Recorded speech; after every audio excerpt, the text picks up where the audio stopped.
सुबह की हल्की हल्की धूप शहर की सड़कों पर फैलने लगी थी। हवा में ठंडक थी और मंदिर के घंटे की आवाज दूर तक सुनाई दे रही थी। लोग धीरे धीरे अपने घरों से निकलकर काम पर जा रहे थे और कुछ लोग भगवान के दर्शन के लिए मंदिर की ओर बढ़ रहे थे। शहर का वो मंदिर बहुत प्रसिद्ध था। हर दिन वहां बड़ी संख्या में लोग आते थे, कोई अपनी मनोकामना लेकर, कोई धन्यवाद देने, तो कोई सिर्फ शांति पाने के लिए। मंदिर के बाहर सीढ़ियों के पास एक छोटा सा लड़का बैठा रहता था। उसकी उम्र मुश्किल से 8 या 9 साल होगी। उसके कपड़े इतने पुराने और फटे हुए थे कि लगता था जैसे कई सालों से वही कपड़े पहन रहा हो। चेहरे पर धूल जमी हुई थी, बाल उलझे हुए थे और पैरों में चप्पल भी नहीं थी। उसके हाथ में एक छोटा सा स्टील का कटोरा रहता था। जब भी कोई मंदिर की सीढ़ियों से ऊपर जाता, वो मासूम सी आवाज में कहता, माँ, कुछ खाने को दे दो। उसकी आवाज में ऐसी मासूमियत थी कि सुनने वाले का दिल पिघल जाए। लेकिन शहर की भागती दौड़ती जिंदगी में लोगों के पास रुकने का समय कहाँ था। ज्यादातर लोग उसे अनदेखा करके आगे बढ़ जाते। कुछ लोग उसे देखकर मुंह फेर लेते, जैसे उन्होंने उसे देखा ही नहीं। कभी कभी कोई दयालु इंसान उसके कटोरे में 2-4 सिक्के डाल देता, लेकिन ऐसे लोग बहुत कम होते थे। फिर भी वो बच्चा हर दिन वहीं बैठता था, सुबह से शाम तक। बारिश हो, ठंड हो या तेज धूप, वो उसी जगह बैठा रहता। उसकी आंखों में हमेशा एक अजीब सी उम्मीद रहती थी, जैसे वो किसी का इंतजार कर रहा हो, शायद किसी ऐसे इंसान का जो उसे अपने पन से बुलाए। उसी मंदिर में हर दिन एक और इंसान आता था। वो थी सावित्री देवी। पूरे शहर में उनका नाम बहुत इज्जत से लिया जाता था। लोग कहते थे कि वो शहर की सबसे अमीर महिलाओं में से एक है। उनके पास बड़े बड़े बिजनेस थे, कई मकान थे और करोड़ों की संपत्ति थी। लेकिन फिर भी उनकी जिंदगी का एक नियम कभी नहीं बदला। हर सुबह वो भगवान के दर्शन करने इसी मंदिर में आती थी। हर दिन ठीक 9 बजे उनकी बड़ी काली गाड़ी मंदिर के बाहर आकर रुकती थी। ड्राइवर गाड़ी का दरवाजा खोलता और सावित्री देवी धीरे धीरे बाहर उतरती। उनकी साड़ी हमेशा बहुत सलीके से पहनी हुई होती। हाथों में सोने के कड़े चमकते रहते और चेहरे पर एक शांत सा भाव होता। मंदिर के बाहर बैठे लोग उन्हें देखते ही सम्मान से रास्ता छोड़ देते। लेकिन सावित्री देवी की एक आदत बहुत अलग थी। जैसे ही वो मंदिर की सीढ़ियों के पास पहुंचती, उनकी नजर सबसे पहले उसी छोटे बच्चे पर जाती। वही बच्चा, फटे कपड़ों वाला, कटोरा हाथ में लिए बैठा हुआ। बाकी लोग उसे अनदेखा कर देते थे, लेकिन सावित्री देवी हर दिन उसके सामने रुकती थीं। वो अपने पर्स से 100 रुपए का नोट निकालती और बड़े प्यार से बच्चे के कटोरे में रख देती। फिर उसके सिर पर हाथ फेर कर कहती, भगवान तुम्हारा भला करे बेटा। बच्चा मुस्कुरा देता। उसकी मुस्कान बहुत छोटी होती थी, लेकिन सच्ची होती थी। सावित्री देवी फिर मंदिर की सीढ़ियां चढ़ जाती। ये सिलसिला 1 दिन, 2 दिन या 1 महीने का नहीं था, पूरा 1 साल बीत चुका था। हर दिन वही समय, वही मंदिर, वही बच्चा और वही 100 रुपए।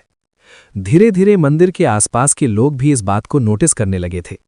कई लोग आपस में बात करते, पता नहीं सावित्री देवी उस बच्चे पर इतना ध्यान क्यों देती हैं। शहर में तो हजारों भिखारी हैं, लेकिन वो रोज उसी को पैसे देती हैं। लेकिन किसी को असली वजह नहीं पता थी। शायद सावित्री देवी को भी नहीं पता था कि उनके दिल को उस बच्चे के लिए इतना लगाव क्यों महसूस होता है। कभी कभी वो मंदिर से निकलते समय एक पल के लिए पीछे मुड़कर उस बच्चे को देखती और उस पल उनकी आंखों में एक अजीब सी उदासी झलक जाती, जैसे दिल के अंदर कहीं कोई पुराना घाव अब भी छिपा हुआ हो।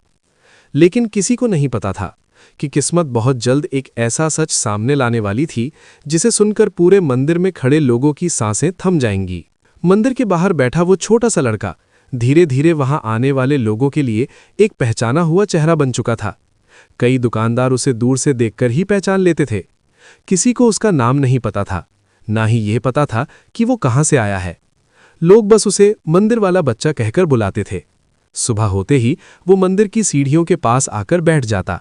कभी कभी मंदिर के पुजारी उसे बचा हुआ प्रसाद दे देते, तो कभी पास वाली चाय की दुकान वाला उसे एक बिस्कुट का पैकेट दे देता। लेकिन उसके दिन का सबसे खास पल तब आता था जब मंदिर के बाहर वो बड़ी काली गाड़ी आकर रुकती थी। जैसे ही गाड़ी रुकती, बच्चे की आंखों में चमक आ जाती। उसे पता होता था सावित्री देवी आ गई हैं। वो तुरंत सीधा बैठ जाता और अपने कटोरे को थोड़ा ठीक से पकड़ लेता। ड्राइवर गाड़ी का दरवाजा खोलता और सावित्री देवी धीरे धीरे बाहर उतरती। उनकी चाल में शांति थी और चेहरे पर एक अलग ही गरिमा। लेकिन जैसे ही उनकी नज़र उस बच्चे पर पड़ती, उनके चेहरे की सख्ती अचानक नरम हो जाती। वो हमेशा की तरह उसके सामने रुकती। बच्चा अपनी मासूम आवाज में कहता, माँ, कुछ खाने को दे दो। हर बार ये शब्द सुनकर सावित्री देवी का दिल जैसे एक पल के लिए ठहर जाता था। वो कुछ सेकंड तक उसे देखती रहती, फिर अपने पर्स से 100 रुपए का नोट निकालकर उसके कटोरे में रख देती। लेकिन उस दिन कुछ अलग हुआ। जैसे ही सावित्री देवी पैसे देने लगीं, बच्चे ने धीरे से कहा, माँ, भगवान आपको बहुत खुश रखे। ये सुनकर सावित्री देवी हल्के से मुस्कुरा दी। उन्होंने उसके सिर पर हाथ फेरते हुए पूछा, तुम हर दिन यहां बैठते हो बेटा? बच्चे ने सिर हिलाकर कहा, हाँ, यहीं बैठता हूं। तुम्हारे घर वाले कहाँ हैं? सावित्री देवी ने थोड़ा झुककर पूछा। बच्चे ने एक पल के लिए चुप रहकर जमीन की तरफ देखा, फिर बोला, मुझे नहीं पता। ये जवाब सुनकर सावित्री देवी थोड़ा चौंक गईं। उन्होंने फिर पूछा, तुम्हारी माँ कहाँ है? बच्चे की आंखों में हल्की सी नमी आ गई। उसने धीमी आवाज में कहा, लोग कहते हैं मुझे मेरी माँ ने यहीं छोड़ दिया था। ये सुनते ही सावित्री देवी के चेहरे का रंग हल्का सा बदल गया, लेकिन बच्चे ने आगे कहना जारी रखा, मुझे बस इतना याद है, जब मैं बहुत छोटा था तब कोई मुझे यहां छोड़कर चला गया था। सावित्री देवी चुपचाप उसकी बातें सुन रही थीं। मंदिर की घंटियां बज रही थीं, लोग ऊपर नीचे आ जा रहे थे, लेकिन उस पल जैसे सावित्री देवी की दुनिया वहीं रुक गई थी। उन्होंने धीरे से पूछा, तुम्हें कुछ भी याद नहीं? बच्चे ने थोड़ा सोचकर कहा, बस एक बात याद है। सावित्री देवी ने उत्सुकता से पूछा, क्या? बच्चा बोला, मेरी माँ के हाथ में सोने का कड़ा था। ये सुनकर सावित्री देवी की उंगलियां अचानक कांप गईं, लेकिन बच्चा अभी भी अपनी यादों में खोया हुआ था। वो आगे बोला, जब वो मुझे छोड़कर जा रही थी तब उन्होंने मेरे सिर पर हाथ रखा था और कहा था, मुझे माफ कर देना बेटा। ये कहते कहते बच्चे की आवाज भर्रा गई। मंदिर के बाहर अचानक हवा का एक झोंका चला। सावित्री देवी कुछ पल तक बिल्कुल चुप खड़ी रहीं। उनकी नजर धीरे धीरे अपने ही हाथों की तरफ गई, जहां उनके हाथ में भी एक सोने का कड़ा चमक रहा था। उनका दिल तेजी से धड़कने लगा, क्योंकि बच्चे की कही हुई हर बात उन्हें अपने अतीत की एक ऐसी याद दिला रही थी जिसे उन्होंने सालों से अपने दिल के सबसे गहरे कोने में छुपा कर रखा था। और शायद किस्मत अब उस राज को हमेशा के लिए छुपा रहने नहीं देने वाली थी। मंदिर के बाहर खड़ी सावित्री देवी कुछ पल तक बिल्कुल चुप रहीं। बच्चे की कही हुई बातों ने जैसे उनके दिल के अंदर सालों से बंद एक दरवाजा खोल दिया था। हवा धीरे धीरे चल रही थी, मंदिर की घंटियां बज रही थीं और लोग आते जाते भगवान के दर्शन कर रहे थे। लेकिन सावित्री देवी के लिए जैसे उस पल पूरी दुनिया थम गई थी। उनकी आंखें बार बार उस छोटे बच्चे के चेहरे पर टिक जा रही थीं। वह ध्यान से उसे देखने लगीं। उसकी आंखें, उसकी मुस्कान, उसका चेहरा, न जाने क्यों उन्हें सब कुछ बहुत अपना सा लग रहा था। उन्होंने अपने दिल को समझाने की कोशिश की, नहीं, ये सिर्फ एक संयोग हो सकता है।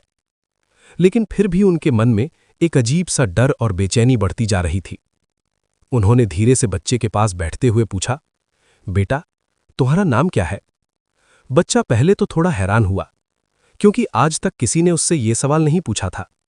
ज्यादातर लोग बस उसके कटोने में सिक्के डालते और आगे बढ़ जाते थे। लेकिन सावित्री देवी की आवाज में एक अलग ही अपनापन था। बच्चे ने हल्की सी मुस्कान के साथ जवाब दिया, मेरा नाम आरव है। ये सुनते ही सावित्री देवी का दिल जैसे एक पल के लिए रुक गया। उनकी आंखें अचानक फैल गईं, उनके होंठ कांपने लगे। उन्होंने जल्दी से पूछा, आरव, ये नाम तुम्हें किसने दिया? बच्चे ने मासूमियत से कहा, मेरी मां ने। ये सुनते ही सावित्री देवी का चेहरा बिल्कुल सफेद पड़ गया। उनकी सांसें तेज हो गईं, क्योंकि आरव वही नाम था जो उन्होंने सालों पहले अपने नवजात बेटे के लिए चुना था। सावित्री देवी के हाथ हल्के हल्के कांपने लगे। उन्होंने खुद को संभालते हुए पूछा, तुम्हें कैसे पता कि तुम्हारा नाम आरव है? बच्चे ने धीरे से कहा, मंदिर के पुजारी जी बताते हैं। उन्होंने कहा था कि जब मुझे यहां छोड़ा गया था तब मेरे कपड़े में एक छोटा सा कागज रखा हुआ था। उस कागज पर सिर्फ एक नाम लिखा था, आरव। ये सुनते ही सावित्री देवी के पैरों तले जैसे जमीन खिसक गई, क्योंकि उन्हें साफ साफ याद था जब उन्होंने अपने बेटे को मंदिर के बाहर छोड़ा था तब उन्होंने भी उसके कपड़े में एक छोटा सा कागज रखा था और उस कागज पर उन्होंने सिर्फ एक ही शब्द लिखा था, आरव। सावित्री देवी की आंखों के सामने अचानक 25 साल पुरानी यादें घूमने लगीं। वो समय जब उनकी जिंदगी में बहुत गरीबी थी। समाज के तानों और डर ने उन्हें इतना कमजोर बना दिया था कि उन्होंने अपनी ही कोख के बच्चे को अपने से दूर कर दिया। उन्होंने सोचा था शायद कोई अमीर इंसान उसे अपना लेगा, उसे एक अच्छी जिंदगी देगा। लेकिन आज इतने साल बाद वो बच्चा उनके सामने बैठा था, फटे कपड़ों में, हाथ में कटोरा लिए और लोगों से भीख मांग रहा था। सावित्री देवी की आंखों से अचानक आंसू बहने लगे। उन्होंने जल्दी से अपना चेहरा दूसरी तरफ घुमा लिया ताकि बच्चा उनके आंसू ना देख सके। लेकिन उनके दिल के अंदर एक ही सवाल गूंज रहा था, क्या ये सच में मेरा ही बेटा है? और अगर ये सच है तो किस्मत ने उन्हें इतने साल बाद अपने ही बेटे के सामने इस तरह क्यों खड़ा कर दिया? शायद भगवान अब उन्हें उनके अतीत का जवाब देने वाला था और आने वाला सच उनकी पूरी जिंदगी बदलने वाला था। सावित्री देवी मंदिर की सीढ़ियों के पास खड़ी थीं, लेकिन उनका मन कहीं और चला गया था। बच्चे की बातें उनके दिल में तूफान की तरह घूम रही थीं। आरव, ये नाम उनके कानों में बार बार गूंज रहा था। उन्होंने धीरे से अपनी आंखें बंद कीं और अचानक 25 साल पुरानी यादें उनके सामने साफ दिखाई देने लगीं। वो समय जब उनकी जिंदगी आज जैसी नहीं थी। आज लोग उन्हें करोड़पति कहते थे, उनके पास बड़े बड़े घर, गाड़ियां और बिजनेस थे। लेकिन एक समय ऐसा भी था जब उनके पास 2 वक्त की रोटी तक मुश्किल से मिलती थी। तब सावित्री देवी बहुत जवान थीं। उनकी शादी तो हो गई थी, लेकिन उनके पति का छोटा सा काम ठीक से नहीं चलता था। घर में हर दिन पैसों की कमी रहती थी। इसी बीच एक दिन सावित्री देवी को पता चला कि वो मां बनने वाली हैं। पहले तो उन्हें बहुत खुशी हुई, लेकिन जैसे जैसे समय बीतता गया घर की हालत और खराब होती चली गई। कर्ज बढ़ता जा रहा था, लोग ताने मारते थे, खुद के खाने का ठिकाना नहीं और बच्चा पैदा कर रहे हैं। ये बातें सावित्री देवी के दिल को अंदर तक तोड़ देती थीं। जब उनका बेटा पैदा हुआ तो उन्होंने पहली बार उसे अपनी गोद में लिया। छोटा सा चेहरा, मासूम सी आंखें। उस पल उन्हें लगा कि भगवान ने उन्हें दुनिया की सबसे बड़ी खुशी दे दी है। प्यार से उसका नाम रखा आरव। लेकिन खुशियां ज्यादा दिनों तक टिक नहीं पाईं। उनके पति का काम पूरी तरह बंद हो गया। घर में खाने तक के पैसे नहीं बचे थे। कभी कभी ऐसा भी होता कि दोनों पति पत्नी भूखे सो जाते, लेकिन बच्चे की रोने की आवाज उनके दिल को तोड़ देती। एक रात सावित्री देवी अपने बच्चे को गोद में लेकर बैठी थीं। आरव रो रहा था क्योंकि उसके लिए दूध तक नहीं था। उस रात सावित्री देवी ने पहली बार खुद को इतना बेबस महसूस किया। उनकी आंखों से आंसू लगातार बह रहे थे। उन्होंने अपने पति से कहा, हम इस बच्चे को कैसे पालेंगे? उनके पति भी चुप थे। कुछ देर बाद उन्होंने धीरे से कहा, अगर हम इसे किसी अच्छे मंदिर के बाहर छोड़ दें तो शायद कोई अमीर परिवार इसे अपना लेगा। ये सुनकर सावित्री देवी का दिल कांप गया। एक मां के लिए अपने बच्चे से दूर होना कितना दर्दनाक होता है, ये कोई मां ही समझ सकती है। उन्होंने तुरंत मना कर दिया, लेकिन हालात हर दिन और खराब होते जा रहे थे। आखिर एक रात मजबूरी ने उनके दिल को हरा दिया। वो अपने छोटे से बेटे को गोद में लेकर उसी मंदिर के बाहर आईं। रात का समय था, चारों तरफ सन्नाटा था। उन्होंने धीरे से बच्चे को सीढ़ियों के पास लिटाया, फिर उसके कपड़ों में एक छोटा सा कागज रखा जिस पर सिर्फ एक नाम लिखा था, आरव, और साथ में कुछ शब्द, कृपया इसे अपना लें, भगवान आपको खुश रखे। सावित्री देवी ने अपने बेटे के सिर पर हाथ फेरा। उनकी आंखों से आंसू रुक ही नहीं रहे थे। उन्होंने धीरे से कहा, मुझे माफ कर देना बेटा, और फिर भारी दिल से वहां से चली गईं। उस दिन के बाद उन्होंने कभी पीछे मुड़कर देखने की हिम्मत नहीं की। लेकिन आज, इतने साल बाद, वो उसी मंदिर के सामने खड़ी थीं और उनके सामने बैठा वो बच्चा उन्हीं की तरफ देख रहा था। सावित्री देवी की आंखों से आंसू बहने लगे।